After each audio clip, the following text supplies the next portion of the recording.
Hello and welcome to the introduction of thinking style preferences. I'm excited to share this information with you. Not only will this tool provide you clarity of why you think, communicate, and make decisions in the way that you do, but it will also provide you a new sense of clarity into other people's preferences as well. My name is Suzanne Rock. I am a communication consultant that's been working with individuals, groups, and teams for over 18 years.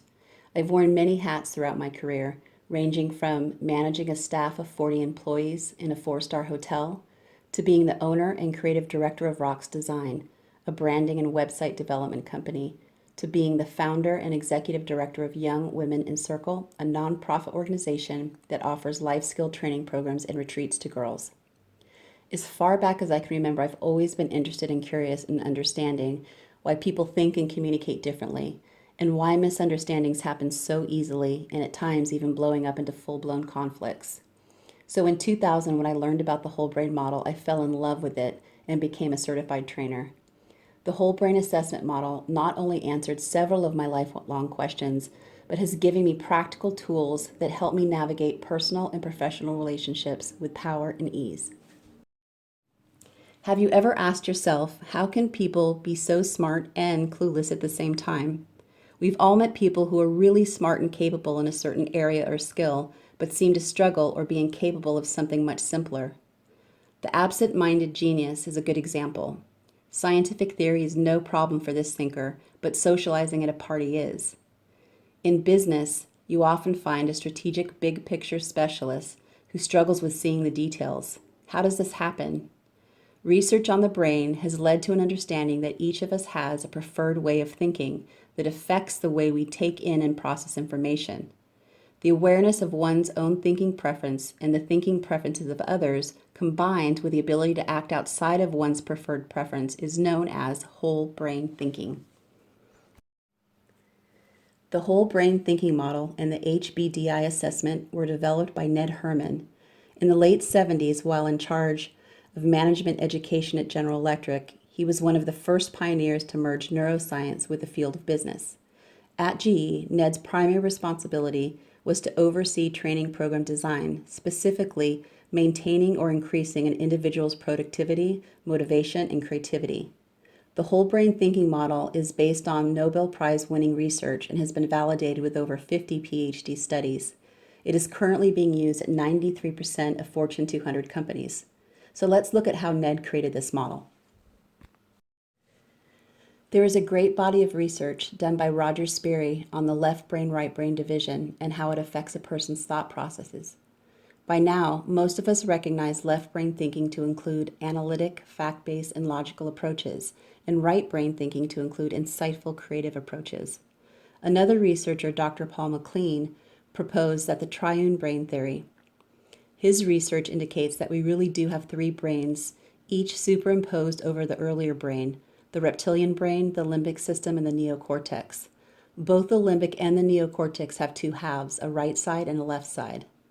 Ned Herrmann combined Sperry's work and MacLean's research to create his whole brain model, which emphasizes the fact that there are really four parts of the brain where dominance exists: cerebral left, limbic right, and cerebral right.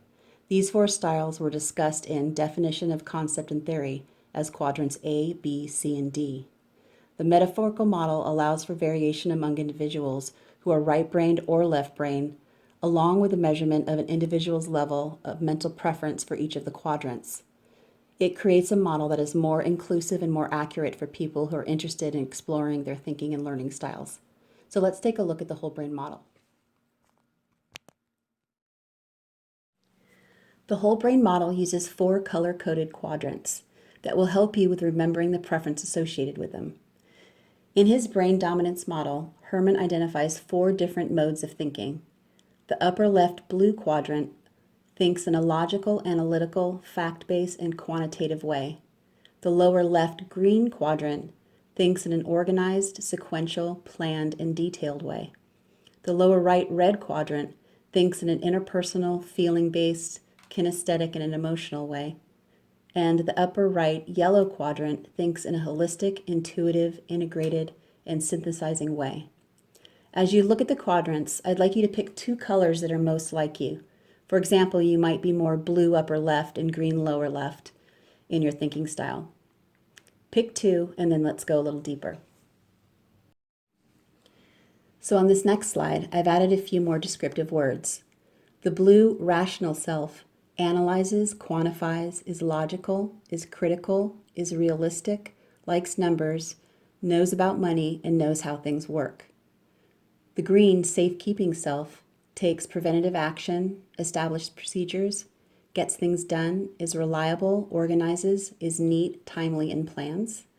The red feeling self is sensitive to others, likes to teach, touches a lot, is supportive, expressive, emotional, talks a lot, and feels. The yellow experimental self infers, imagines, speculates, takes risks, is impetuous, breaks rules, likes surprises, is curious, and plays.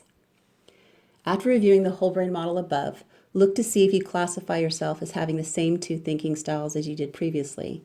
You may notice that a third quadrant also represents you.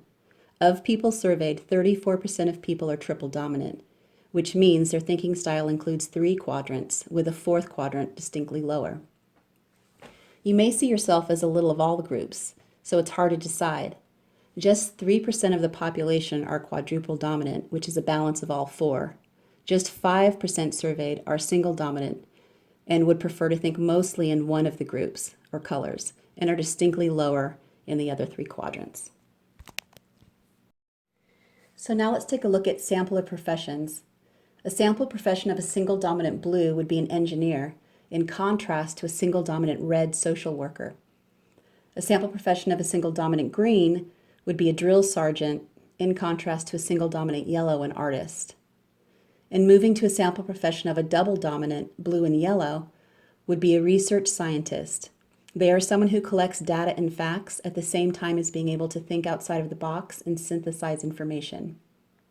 A double dominant green and red profession would be a real estate agent. They have great people skills and the ability to focus on the details necessary to complete the documents needed to sell the house. A quadruple dominant profession example would be a CEO. The CEO's job is to know enough about each quadrant to manage and oversee their executive staff. Their chief financial officer in blue, their chief operations officer in green, the director of human resources in red, and the director of research and development in yellow.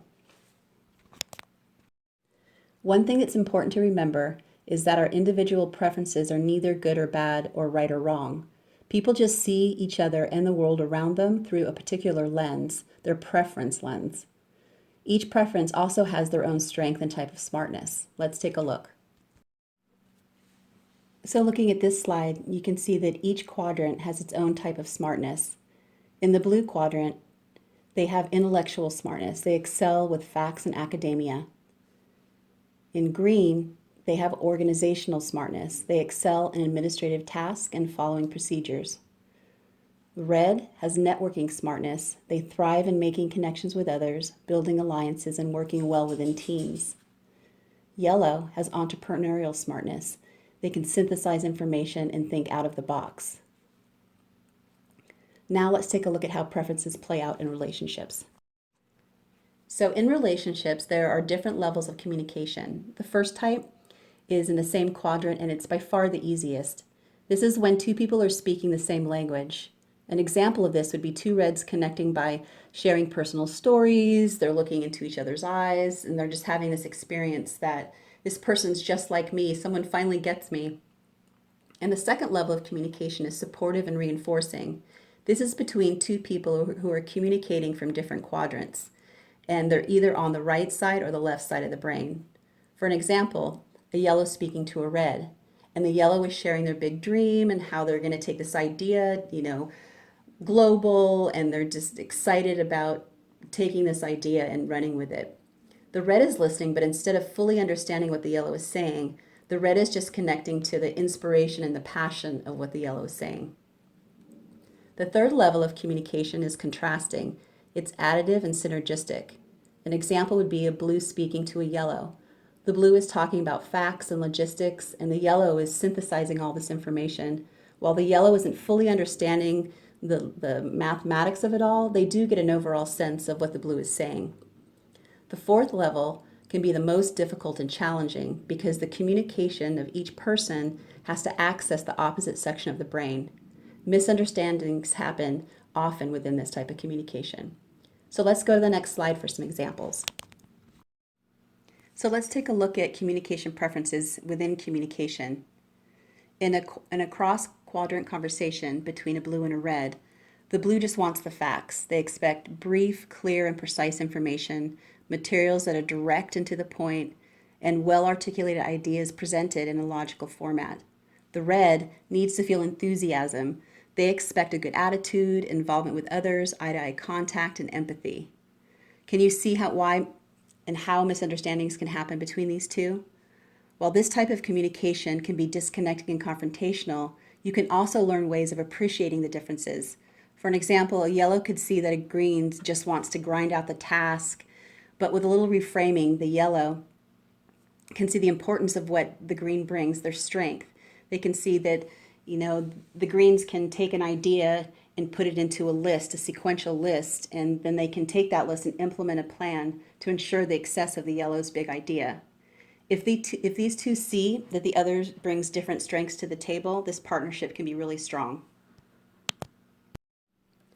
To get an in-depth understanding of your personal thinking style, I offer a 120 question assessment. It evaluates and measures the degree of preference you have for thinking in each one of the 4 quadrants. The results of the test gives you clarity on how you communicate with those people like you and those who think differently than you. Once my client understands his or her thinking style preference, the door is open to improved teamwork, leadership, customer relations, creativity, problem solving, and other aspects of personal and interpersonal development. In addition to the individual profile, I also do paired profiles that gives you an in-depth analysis of 2 individuals and their thinking preference, offering valuable insights into interpersonal and workplace dynamics. This report identifies potential areas of synergy and conflict under everyday normal conditions and under stress. This report offers invaluable data that will help any 2 people prepare for successful interactions and long-term success. I also offer team profiles. The team profile is an in-depth analysis of an entire team and the individual members and their profiles. The team profile is a powerful catalyst for discussion and provides an in-depth understanding of the team and its effectiveness. This report includes 14 reports and is filled with a variety of data sets to explore, compare, and contrast. My clients have reported the following benefits from taking the test: improved understanding of self and others, reduced conflicts and frustrations, increased personal productivity, and they gained a new perspective and can see past their blind spots. So that's it. Thank you for joining my presentation of thinking style preferences. I hope that you enjoyed learning about this model and that you received some value from it.